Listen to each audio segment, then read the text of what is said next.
भगवान के पावन चरण कमलों में साष्टांग प्रणाम करते हुए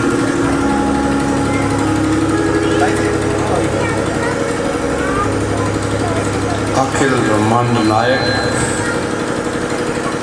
अकारण कर्णव नल सर्व सामर्थ्यवान सर्वशक्तिमान प्रभु के पाद पद्मों में प्रणाम करते हुए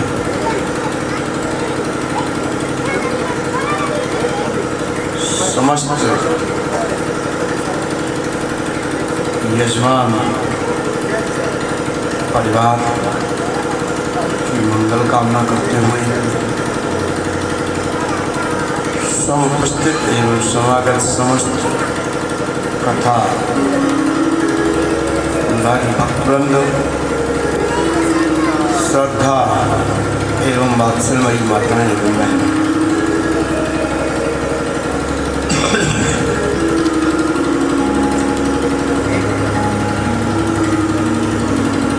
अब आप सभी कल नंदनंदन श्याम सुंदर भगवान का प्राकट्य प्रसंग आप सुन रहे थे। आज भगवान की कुछ बाल लीलाएं स्मरण करेंगे।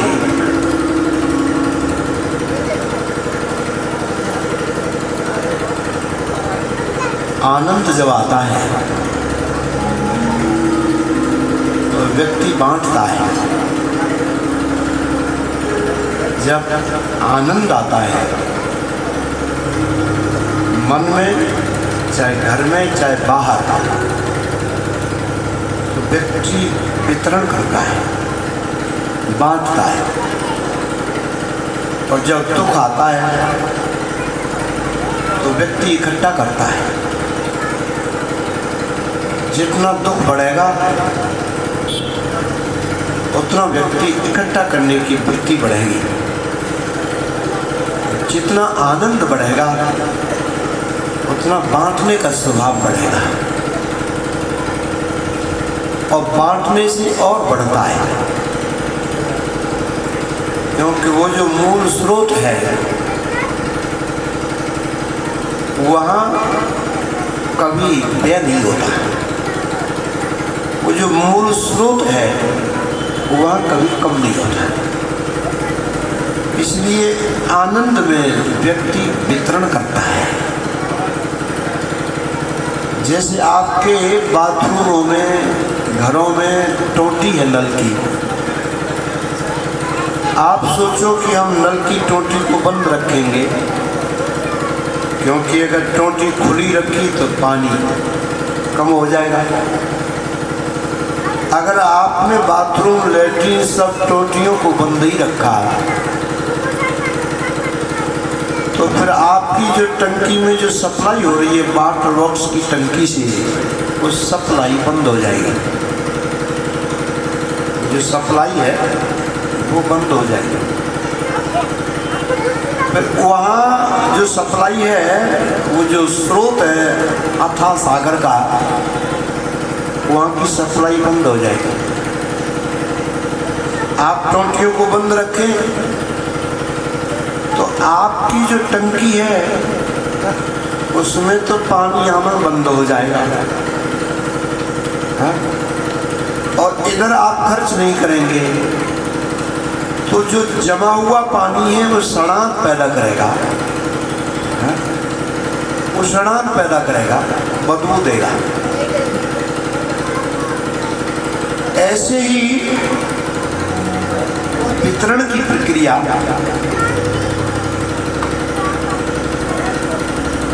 ये बड़ी विचित्र समस्या है हमारे यहाँ। यही दरवाजा नहीं है, पूरा तारतम्य नहीं बैठ पाता है।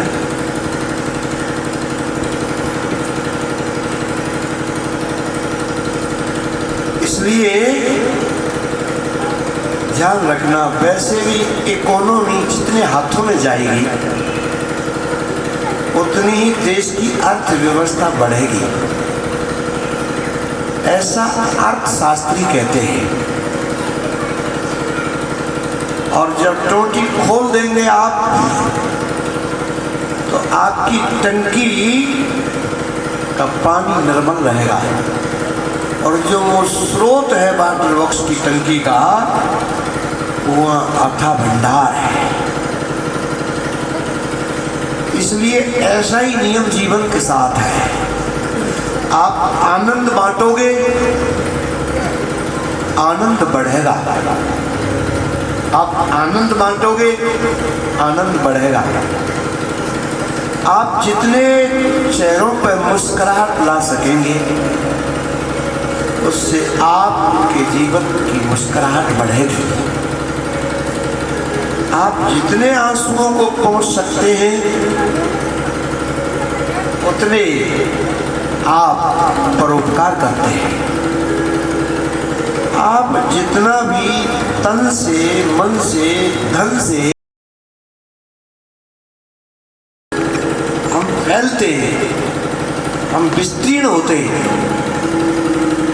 आनंद की अवस्था जितनी बढ़ती है, उतना ऐसा लगता है हम सब हमारे भीतर समाहित हो गए। और दुख जब आता है तब हम सिकुड़ते हैं। दुख जब आता है तो सिकुड़ते हैं। हर चीज सिकुड़ती है दुख में।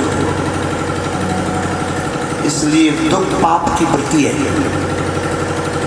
दुख है वो पाप की वृत्ति है। किसी न किसी पाप के कारण जीवन में दुख है, ऐसा योग शास्त्र कहता है।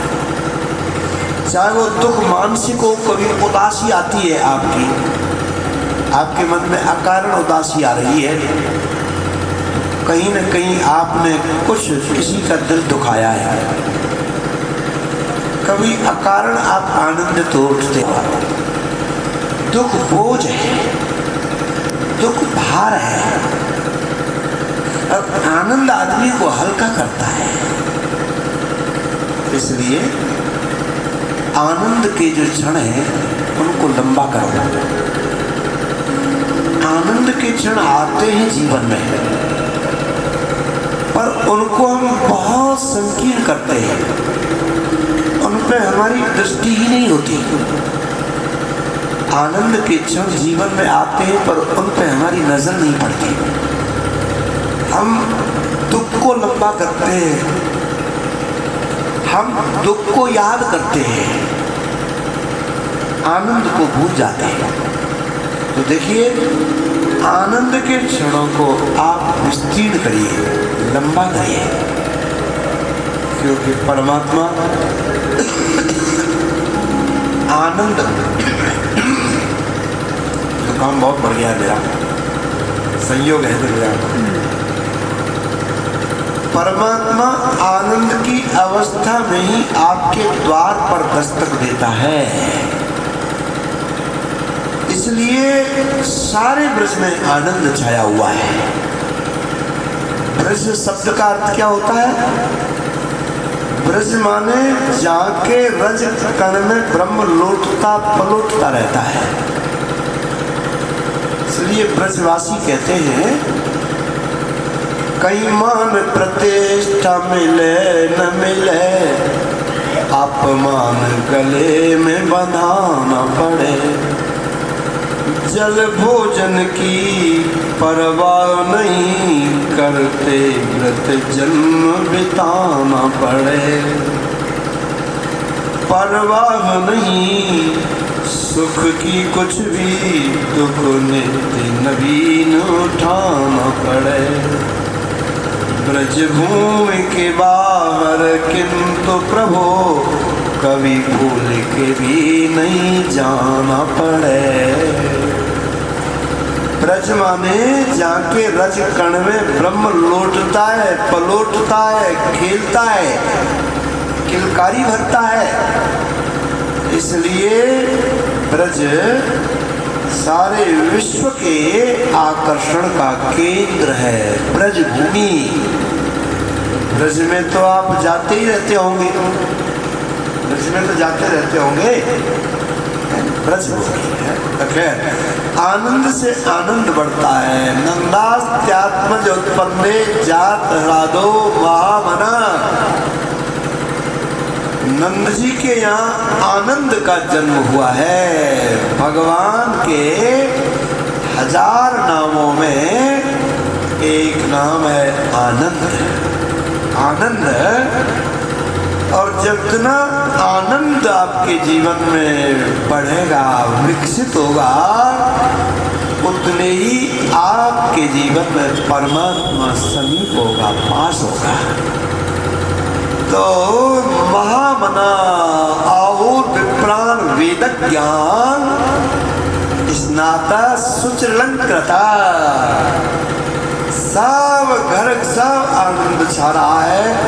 अब तो सब ने कहो अलंकृत, आप 90 वर्ष के बूढ़े डोक रहे हैं नंद जी।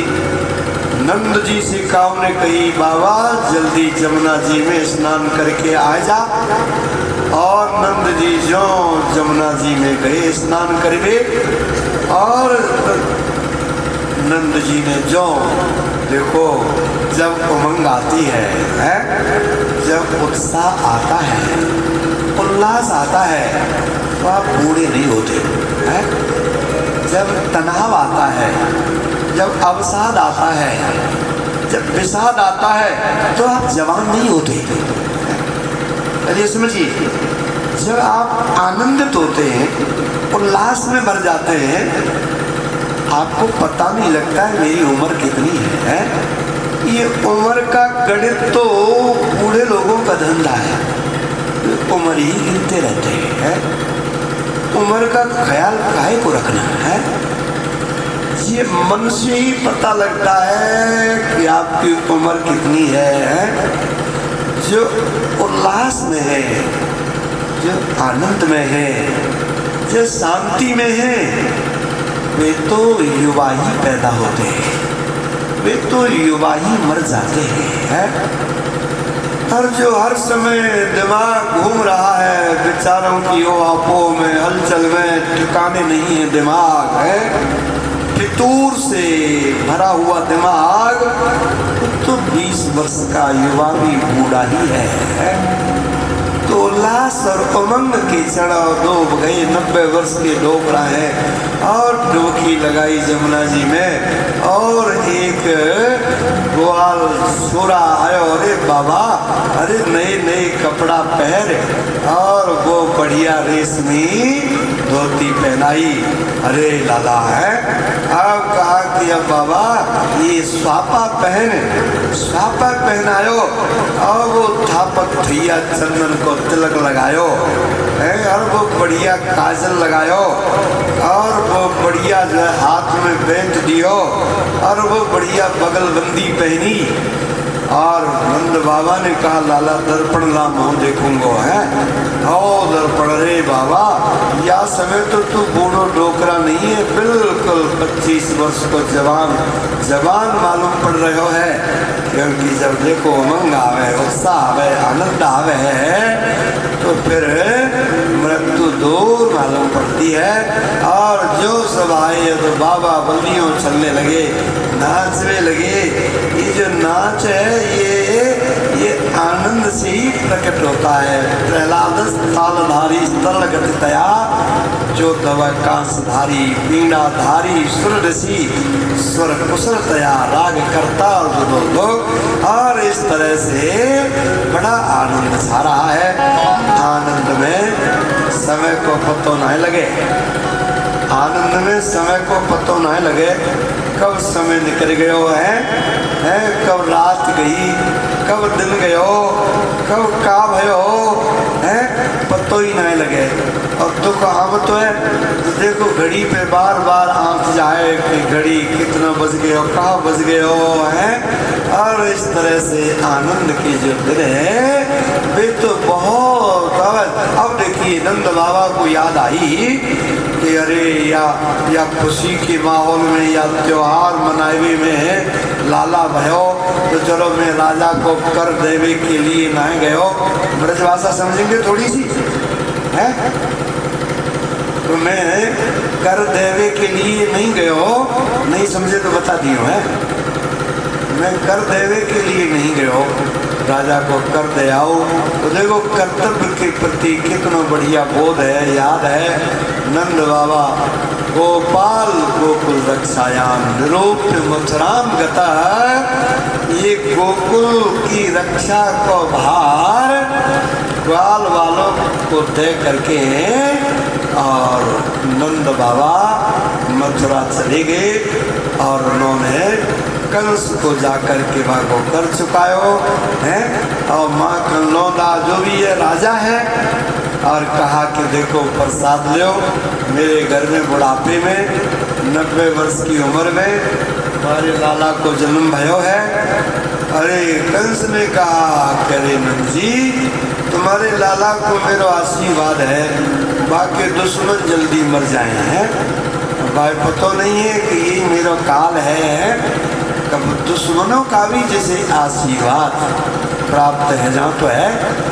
अरे बाकी आयु तो बहुत लंबी है जाते हैं, जहाँ बाकी तुम्हारे लाला के दुश्मन जल्दी मर जाए। अब इधर को आप देखें, अब जो कंस ने जो छुरी आकाश में पछारी बाने कही कि अरे कंस तू मोए काम आ रहेगा, तेरा काल तो पैदा है गयो है। अब कंस ने अपनी सभा बुलाई। कंस की सभा के सदस्य कौन कौन है? लंब बग चांडूर, तृणावर्त महासनई, अरिष्टा अरिष्ट द्विविदई, पूतना केश धेनु कही। लंबासुर, बकासुर, अघासुर, तृणाव्रत, बक्सासुर और द्विविद, तृणाव्रत महासनई, अरिष्टासुर, पूतना, केशी साहब। और कहा कि भैया बाल जो योग माया ही माने कही तेरो काल पैदा है गयो है, तो मेरा जो काल है वो 10-15 दिनों से ज़्यादा समय को नहीं है। मुझे मारी है 10-15 दिनों से ज़्यादा समय को नहीं होगो। एक नया पात्र आयो रंगमंच पे है, वाको नाम है पूतना।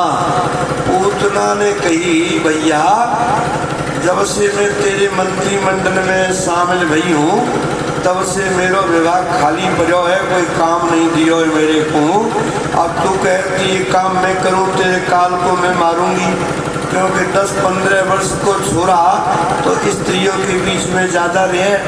सो पूतना कंसेन प्रहिता घोरा, पूतना बाल घातनी, शिशुल चचार निघ्नंती पुरग्राम प्रजादिशो।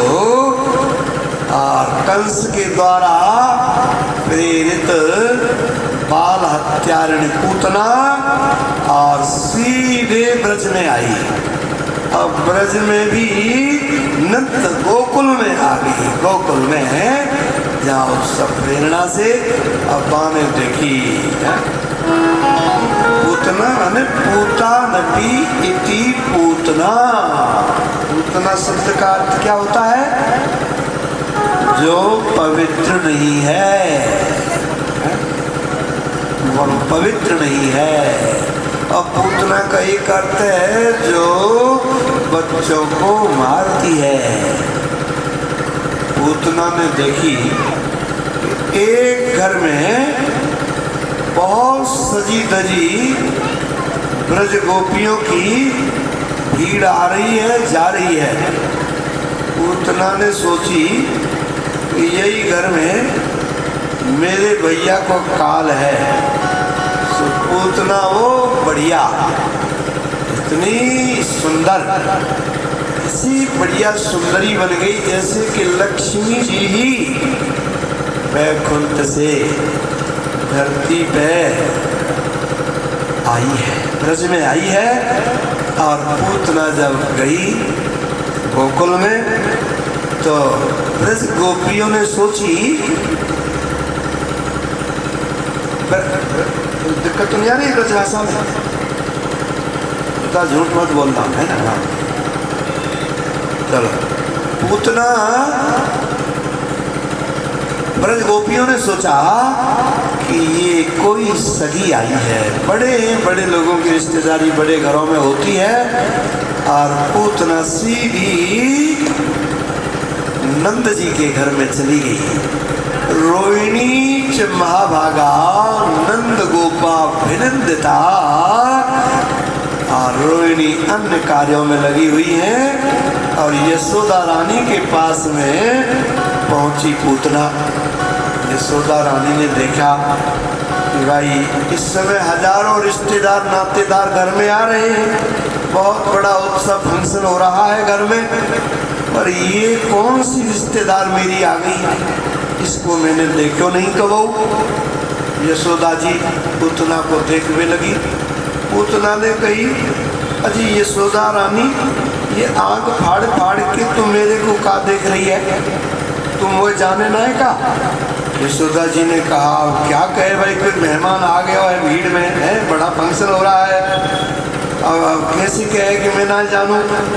पर यशोदा जी ने, अरे तू जानती नहीं है, मैं तेरी मायके की हूँ, अब पास के गांव की हूँ, और वो हूँ मैं तेरी सगी हूँ, बचपन की सहेली हूँ, तू आँख फाड़ फाड़ के देख रही है, तू भूल गई का है?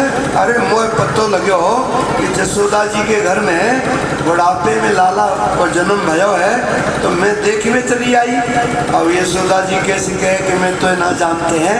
आज यशोदा जी ने कहा, तो लाला के दर्शन करने आई है? हाँ। अरे तो मेरा लाला वो सो रहा है पल्ले में, जा। यशोदा जी तो काम में लग गई। अब पूतना तो कन्हैया को मारवे के इरादे से आई है, अपने इस तरह से घी लगा रखा है, नहीं वो जहर लगा रखा है, अपने इस तरह से जहर लगा रखा है, पूतना गई। कन्हैया देखो पूतना को, अरे ये तो छठी, उस दिन छठी पूजी जा रही थी, उस दिन छठी पूजी जा रही थी। छोटे छोटे उत्सवों के लिए भी बड़े उत्साह से मना रहे हैं नंद बाबा, क्योंकि वे महामना है, वे उदार है। जो उदार होते हैं, महामना होते हैं, उनके यहीं तो भगवान आते हैं।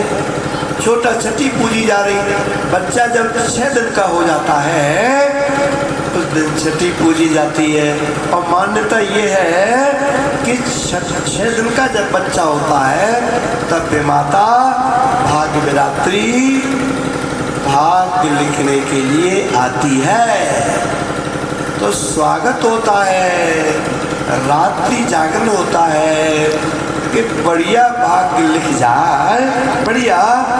और कई जगह इसलिए कहते भी हैं, कई जगह जो विजना ने लिख दिया छठी रात के अंक, और राई बढ़े न तिल गटे रहे जीव निसंग। आपके यहाँ कहते हैं क्या? नहीं कहते?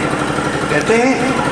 तो छठी के दिन जो विधाता ने लिख दिया है, बस उससे ज़्यादा आगे पीछे कुछ नहीं होगा।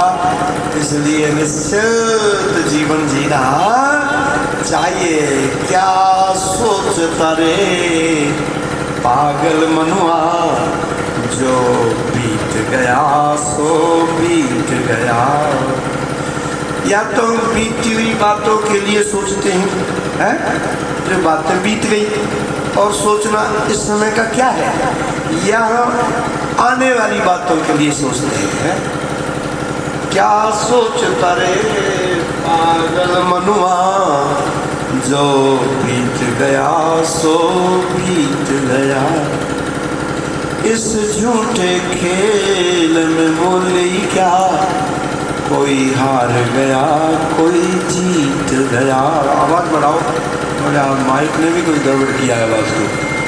हाँ, माइक थोड़ा और हल्की क्वालिटी का रखते तो आवाज़ रोशन, क्योंकि वो मशीन छोटी है, आवाज़ बढ़ाते तो सीटी देता है, कहूँगा कि और गड़बड़ कर देगा। कल तो कुछ लोग कह रहे हैं हमें महाराज की आवाज़ ही नहीं जा रही है, दबी हुई आ रही है आवाज़ है। आज कैसी आ रही है हनुमान सिंह जी? क्या सोचता रे, आवाज़ खींच रहा है असल में, ये भी एक समस्या है। क्या सोचता रे पागल मनुआ, जो बीत गया सो बीत गया। कोई बढ़िया सा माउथ पीस लगाओ, देख लो। अभी वह कथा थी, एक दिन टोका हो माइक को, एक दिन भी कहा हो, एक भी दिन टोका हो हमने माइक। यूट्यूब पे देख लो कथा, जहाँ से हम आ रहे हैं बिहार में, एक भी दिन कहो जब कि धन्यवाद दिया, माइक बहुत ही बढ़िया सुपर क्वालिटी का रखा है, ये धन्यवाद दिया। यूट्यूब पर पूरी कथा ध्यान की।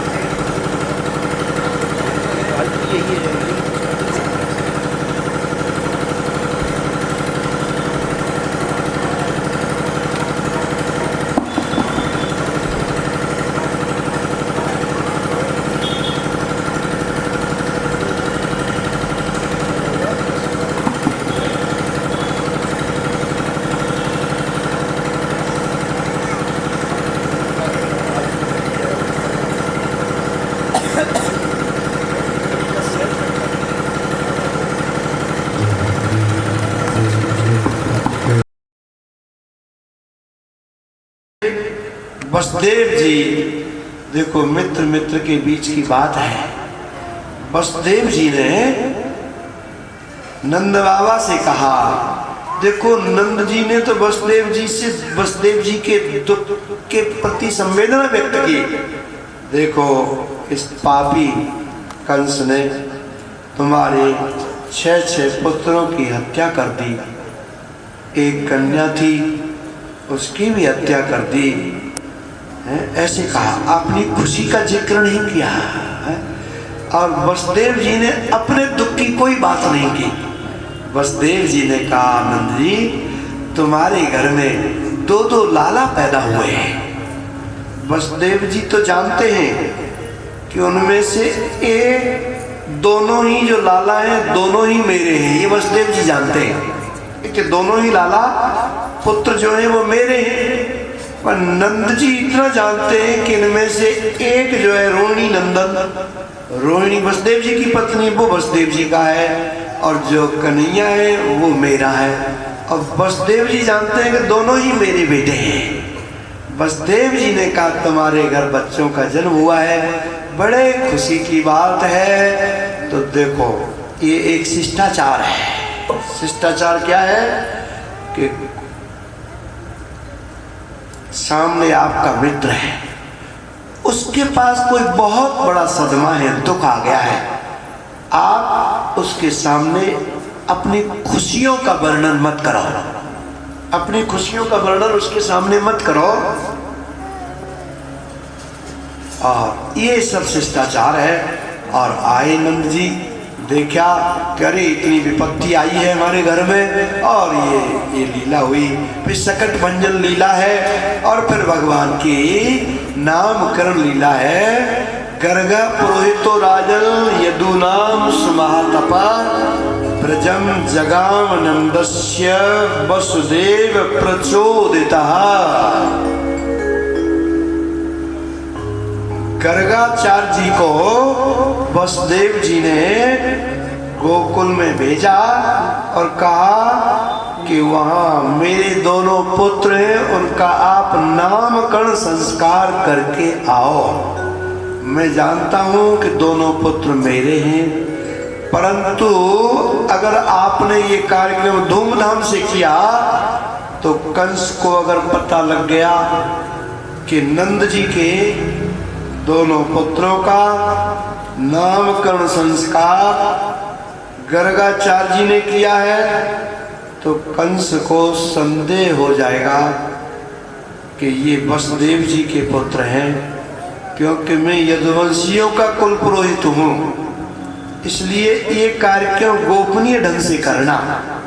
गर्गाचार्य जी गए कि देखो आपके दोनों पुत्रों का मैं नामकरण संस्कार करूंगा।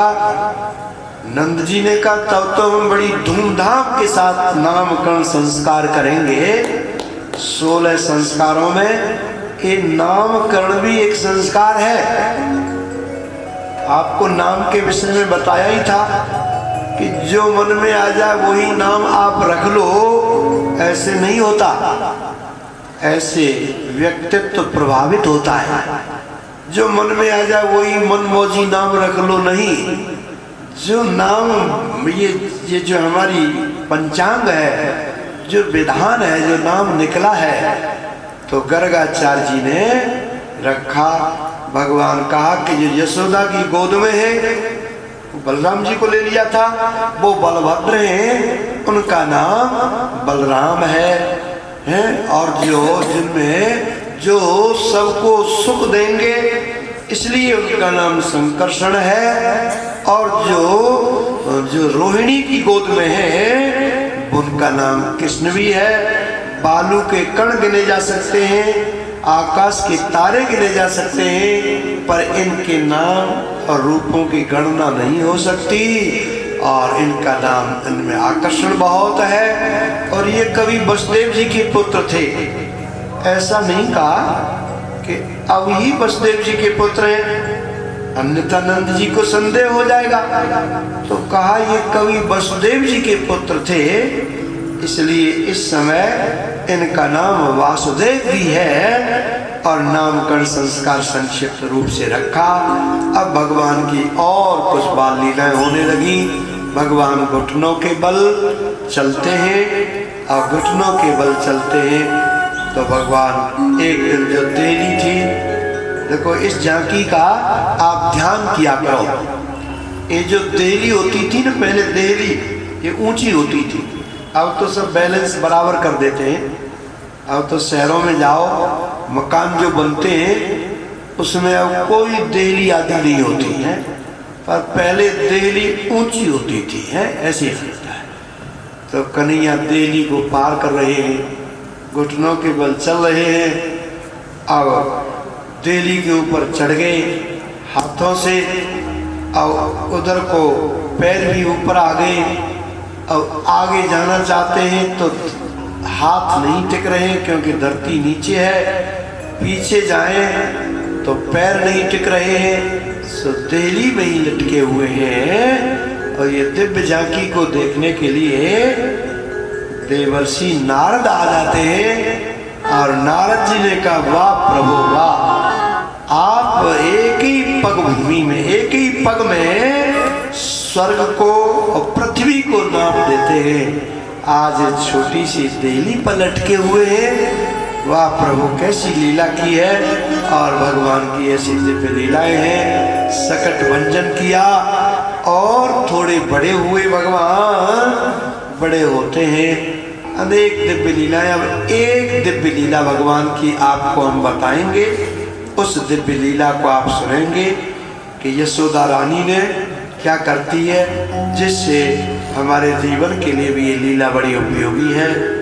शाम के समय एकदा गृह दासीसु यशोदा नंद गेहिनी कर्मांतर नियुक्तासु निर्ममंथ स्वयं दधि यान यानी गीतानि तद बाल चरितानि चा।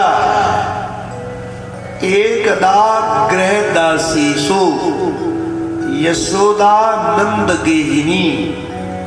एक बार घर की दासियां सब घर के कामों में लगी हुई थी, सब घर के कामों में। और यशोदा जी क्या कर रही हैं, ये जरा सभी माता बहनों के लिए थोड़ा बहुत उपयोगी विषय है, बहुत महत्वपूर्ण है। पॉइंट बताएंगे। तब तक आप 5 मिनट के लिए कीर्तन कर लेंगे।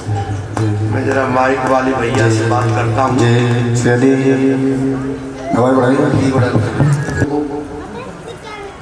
माँ यशोदा ने अनेक दासियां हैं, कामों में लगा दिया है। और यशोदा रानी स्वयं दही मंथन कर रही है।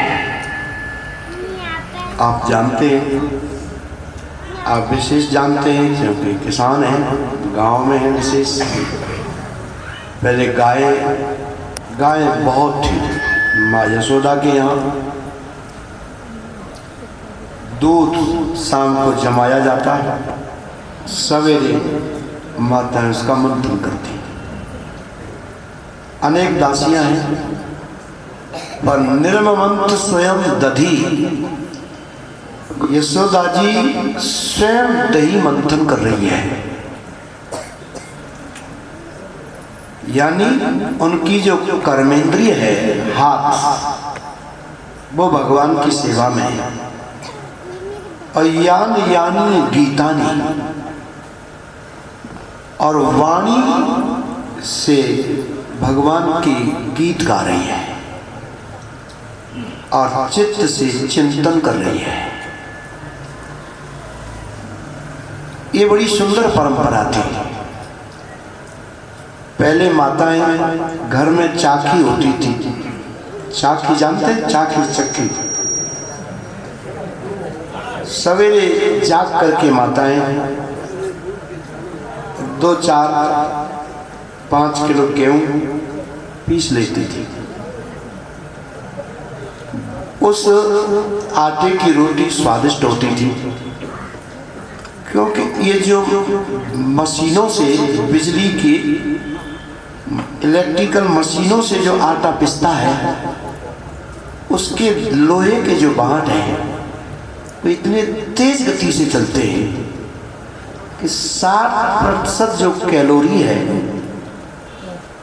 गेहूं की वो नष्ट हो जाती है। ऐसा चिकित्सा शास्त्र भी कहता है। इतना गर्म हो जाता है गेहूं कि उसकी कैलोरी जल जाती है। गेहूं की पूरा पोषक तत्व तो उसमें नहीं होते। और घर के जो धीरे धीरे माताएं पीसती थी चाकी, उसका जो आटा होता उसमें पूरा चोकर और पूरी कैलोरी होती थी 100%। एक तो ये लाभ होता। दूसरा ये था कि माताएं जब घंटे भर सवेरे जैसे चाकी चलाती तो उनका जो गर्भाशय होता वो सॉफ्ट हो जाता, कोमल हो जाता।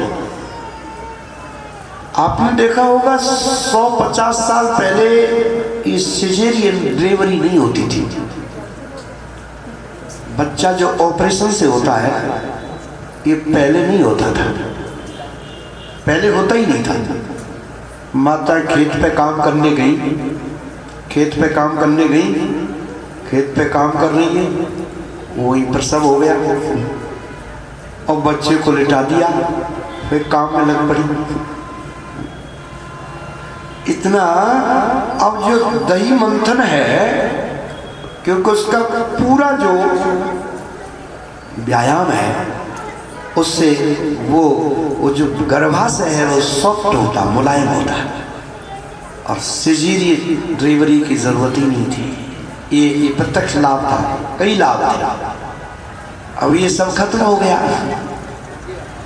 तो माता दही मंथन कर रही है, यशोदा जी मक्खन निकाल रही है। गाय के मक्खन में, गाय के मक्खन को मिश्री के साथ दो, मामरा बादाम के साथ दो। जिन बच्चों की याददाश्त कमजोर है, याददाश्त तेज हो जाती है। गाय के घी और गाय के मक्खन का अगर उपयोग करो तो मेमोरी फास्ट होती है, तेज होती है। अनेक प्रयोगों से सिद्ध हो चुका है। तो माता दही मंथन कर रही थी। सवेरा हुआ है। कन्हैया को रात को काजल लगा दिया है। पहले काजल भी माता घर में ही लगाती थी, बनाती थी, पहले परंपरा थी।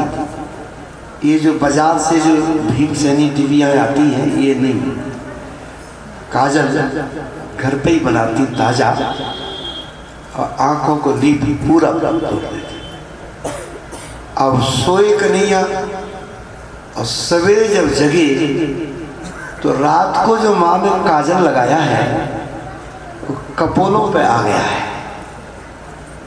और रोते रोते मैया नी मैया वो वहाँ करते हुए कन्हैया जगे, क्योंकि बाल लीला कर रहे हैं। पैरों को नीचे लटकाया, पैरों को नीचे लटकाया और मैया नी मैया तू कहाँ है कहते कहते आवाज इधर से आ रही थी। कन्हैया उधर गए। मैया मंथन कर रही थी दही का। एक हाथ से कन्हैया ने मथानी को पकड़ा और मैया की गोद में पैर रखा और कहा कि मैया मैं भूखा हूँ, मुझे तू दूध पिला। और वात्सलमयी मैया ने भी मंथन कार्य बंद कर दिया और मैया का दूध पीने लगे। दो दूधों का कोई जवाब नहीं, एक मैया का दूध और एक गैया का दूध। एक तो मैया का दूध और एक गैया का दूध।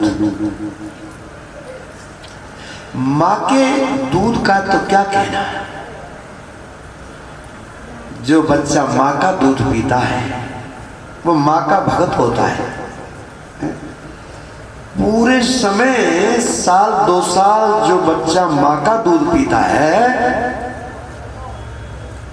एक तो यह है कि उस माँ के स्तन कैंसर का खतरा खत्म हो जाता है। ये चिकित्सा शास्त्र कहता है कि जो माता अपने बच्चे को अपना पूरा दूध नहीं पिलाती, उसके स्तन कैंसर का खतरा ज्यादा होता है, क्योंकि ये प्रकृति की व्यवस्था है और प्रकृति ने जिस व्यवस्था को जिसके लिए बिठाया है।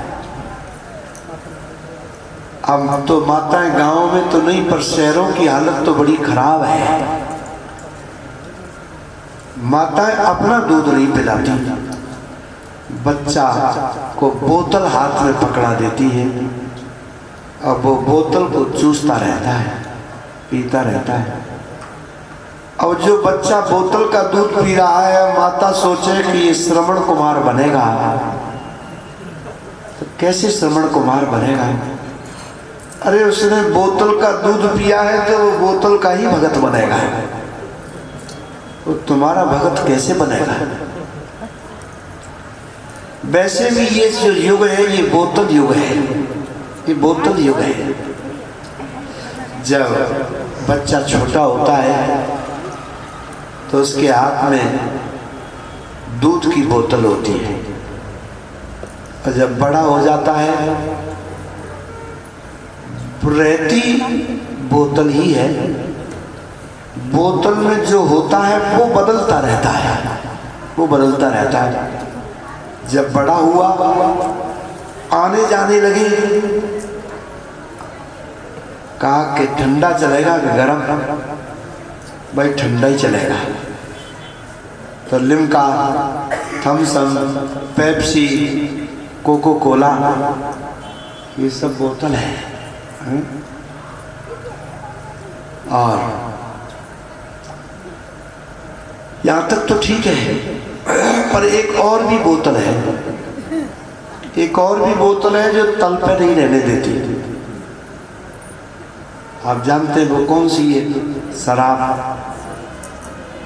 उसी बोतल के नशे में एक व्यक्ति रात के 10-11 बजे अपने घर आया।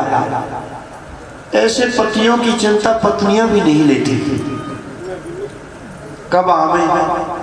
वो 2-4 बोतल के नशे में था, 11-12 बजे घर आया, चाबी से वो ताला खोलने लगा तो निशाना नहीं बन रहा था, कभी इधर लुढ़क जाता, कभी इधर लुढ़क जाता।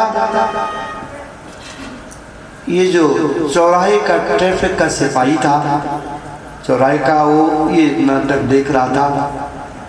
उसने कहा कि भाईजान आप कहो तो ये ताला मैं खोलूं? उसने कहा नहीं, ताला तो हम नहीं खोलेंगे, तुम तो इस मकान को पकड़ लो, ये मकान हिल रहा है, मकान हिल रहा है। उसी बोतल को पीते पीते आजकल श्रीमान जी 10-5 दिन से दिखाई नहीं देते। उसने कहा आजकल 10-15 दिन हो गए वो दिखाई नहीं दे रहे हैं, कहाँ हैं? वो हॉस्पिटल में है। वो हॉस्पिटल में क्या हो रहा है? वो बोतल चढ़ रही है, वहां भी बोतल चल रही है बाप क्या कहें, कार्य नुमाया कर गए, कॉलेज गए, बीए किया, पेंशन ली और मर गए।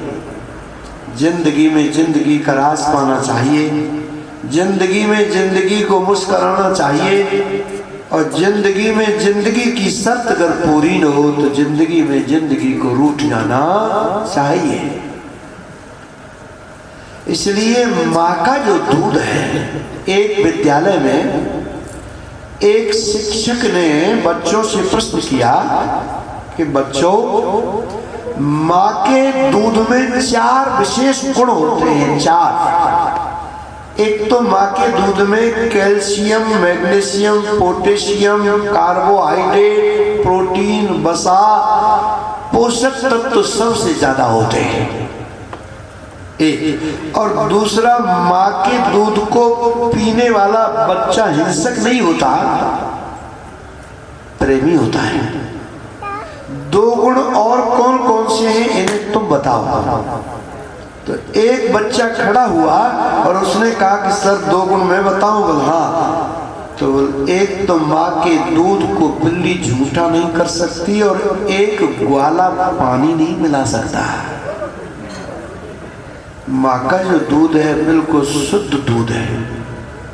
संसार के सारे दूधों में मिलावट हो सकती है, परंतु माँ के दूध में मिलावट नहीं की जा सकती। इसलिए माँ का दूध जब कन्हैया ने पिया तो कन्हैया माँ के दूध को पीते पीते सक गए। खूब पी रहे हैं मई बात्सल्यमयी मैया का भी खूब दूध। अब इतने में देखा कि धोनी पर, देखो ये जो माटी के बर्तन हैं, इसमें अगर आप दूध पकाओ तो वो दूध स्वादिष्ट भी ज्यादा होता है और हमारे स्वास्थ्य के लिए फायदेमंद भी ज्यादा होता है। और रात को दूध पीना चाहिए, दोपहर को मट्ठा पीना चाहिए, प्रातः काल को जल पिए, मध्य काल को मट्ठा और रात पिए जो दूध नित्य वो होवे हट्टा कट्टा। प्रातः काल को दूध पीना चाहिए और दोपहर को मट्ठा पीना चाहिए और रात को सोते समय प्रातः काल तो पानी और दोपहर को मट्ठा, रात को सोते समय दूध है, गाय का दूध, देसी गाय का। तो अब देखा कि धोनी, माटी की धोनी, क्योंकि आप देखिए कि माटी के बर्तन में दाल बनाओ आप तो उसमें 24 घंटे 48 घंटे तक उस दाल बिगड़ती नहीं, विकृत नहीं होती, बदबू नहीं आती है। और ये जो प्रेशर कुकर है, पर ये क्या करें, ये प्रेशर कुकर तो अंग्रेजों के यहाँ, अंग्रेजों के राज्य में जब हमारे भारत के जो कैदी थे, आजादी के कैदी, उनके लिए प्रेशर कुकर चला था, क्योंकि इनको एकदम फांसी पे देंगे तो जरा हम बदनाम होंगे। तो ये प्रेशर कुकर की सब्जी और दाल खिलाओ, क्योंकि न तो उसमें हवा लगती है। ये जो एल्युमिनियम के बर्तन है ना, एल्युमिनियम के बर्तन, इसमें बनी हुई चीजें स्वास्थ्य के लिए बड़ी हानिकारक होती है, बहुत नुकसानदायक होती है और इसके तत्व बॉडी में आ जाते हैं। तो अब धोनी में, माटी की धोनी में दूध गर्म हो रहा है।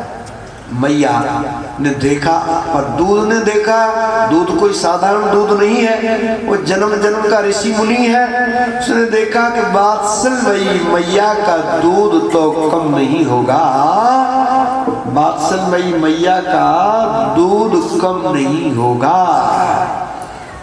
और कन्हैया मैया के दूध से ही तृप्त हो जाएंगे, तो फिर कन्हैया हमें क्यों पिएंगे और हम कन्हैया के काम नहीं आ सके। अब भी उनके अदृष्टों का संग नहीं मिला, तो इससे तो जल करके नष्ट हो जाना बढ़िया।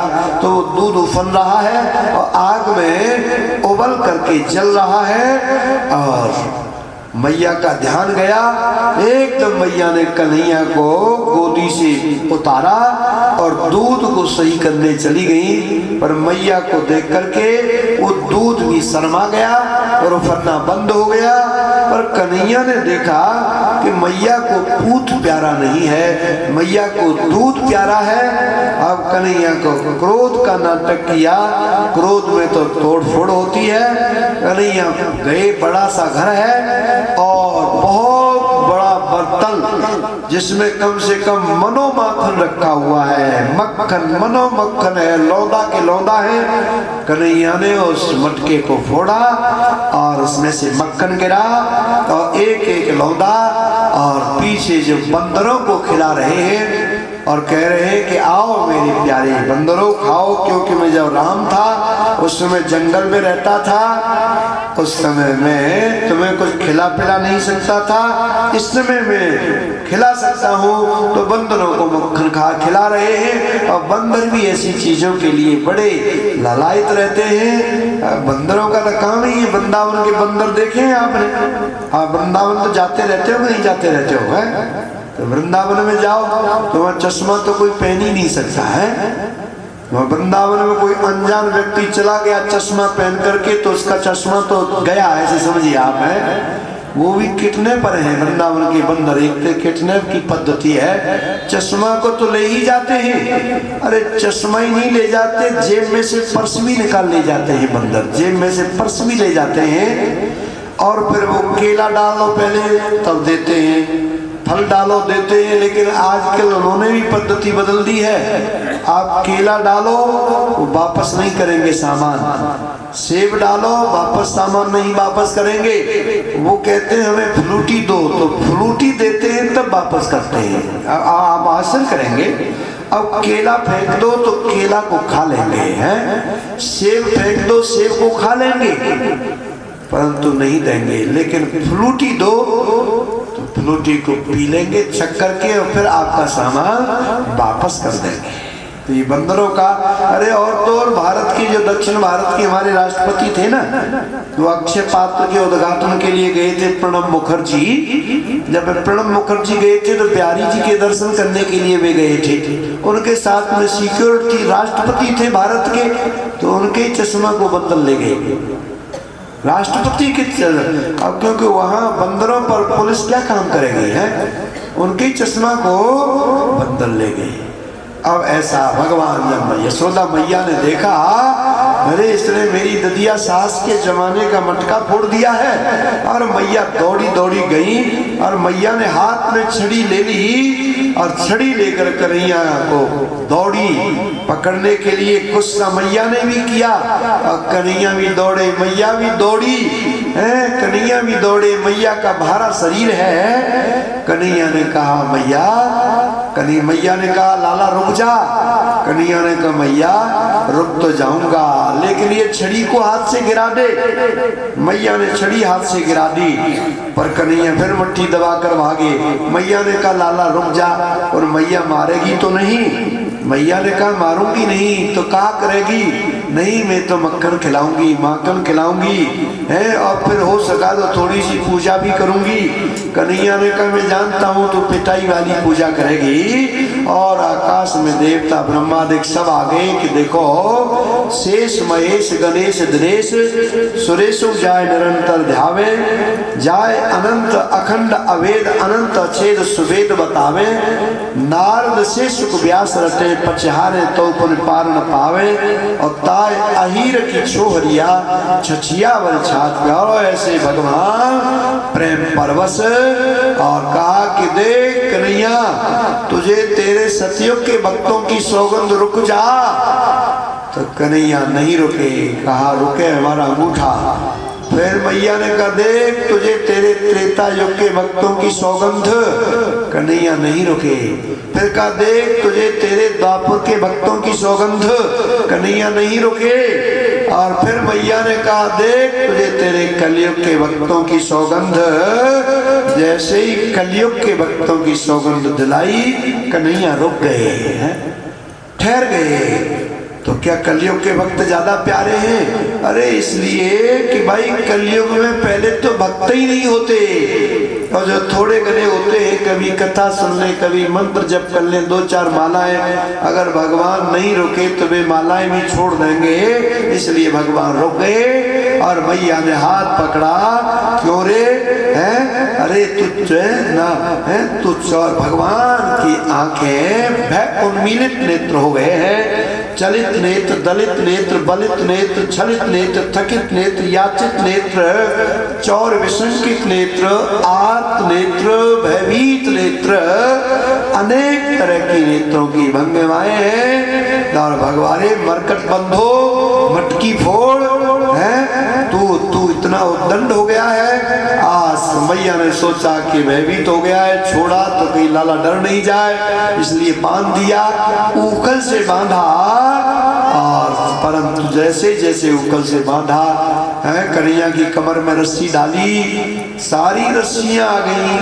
कन्हैया की कमर बढ़ी नहीं, रस्सी घटी नहीं, लेकिन 2 अंगुल छोटी पड़ गई, क्योंकि रस्सियां वे कोई जड़ नहीं। बांध दिया कन्हैया को, उसको जाति से बाहर कर देंगे, सब रस्सियां 2 अंगुल छोटी पड़ गई। फिर गायों की रस्सियां जेवरा जिन्हें कहते हैं ब्रज में, उनको लाया गया। फिर गोपियों ने अपने चुटीले दिए, और जो गोपियों की चुटीलों में जिन रस्सियों को दिया जाता है वो साधारण नहीं होते। और उसके बाद में और फिर कहा कि इनके भाग्य में बंधन नहीं है, ये परम स्वतंत्र है, इनको बांधना है तो ब्रज में जाओ, यहाँ बरसाना जाओ, और वहां से श्री राधा जू की चुनरी को लाओ।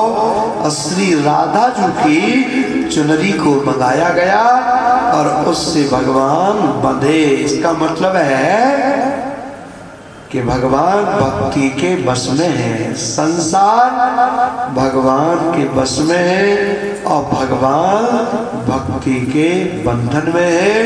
भगवान की ये एक लीला हुई। इस तरह से लीनम लयति इति लीला, जिसमें संसार की वासनाएं विलीन हो जाए। लीला माने खेल, लीला माने खेल। भगवान के लिए ये सब खेल है? ये जो लीला का मतलब क्या होता है? खेल होता है, खेल है। तो समझ लेना, ये जो हम जीवन जी रहे हैं, इसको हम खेल की तरह लें। मालाएं आ रही हैं, खेल है। सम्मान आ रहा है, खेल है। गालियां आ रही हैं, खेल है।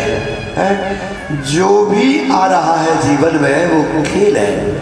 और बड़े बड़े राक्षस आए, बड़े राक्षस, वत्सासुर, अघासुर, तृणाव्रत, शकटासुर, सबको भगवान ने ठिकाने लगाया है।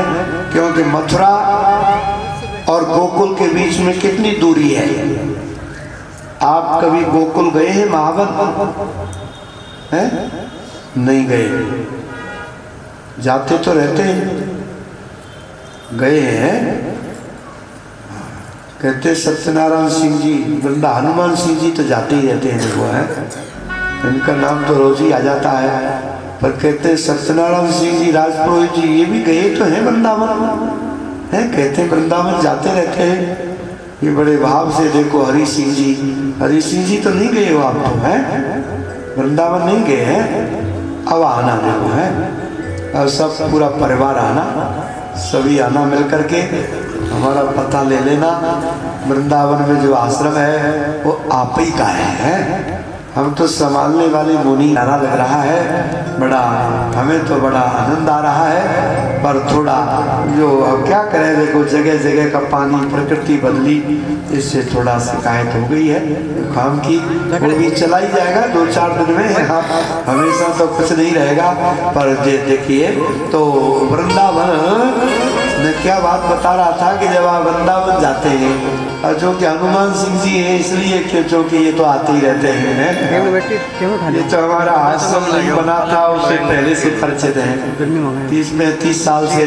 अब ये तो उद्घाटन में भी आए, और सत्संग के भंडारे, और साल में 1-2 बार ये आ ही जाते हैं। बड़े शौकीन हैं, बड़े रसिक हैं वृंदावन धाम के, और 10-5 दिन का समय ये गुजारते हैं। हाँ, वृंदावन धाम में, क्योंकि आप ही का है। आपसे भी मैं कह रहा हूँ है, आप भी आया करिए है। तो खैर मैं ये कह रहा था कि आप जब कभी वृंदावन में गए हो तो मथुरा और गोकुल के बीच में कितनी दूरी है? मथुरा और गोकुल के बीच में कितनी दूरी है? ज्यादा दूरी नहीं है। बीच में जमुना जी है।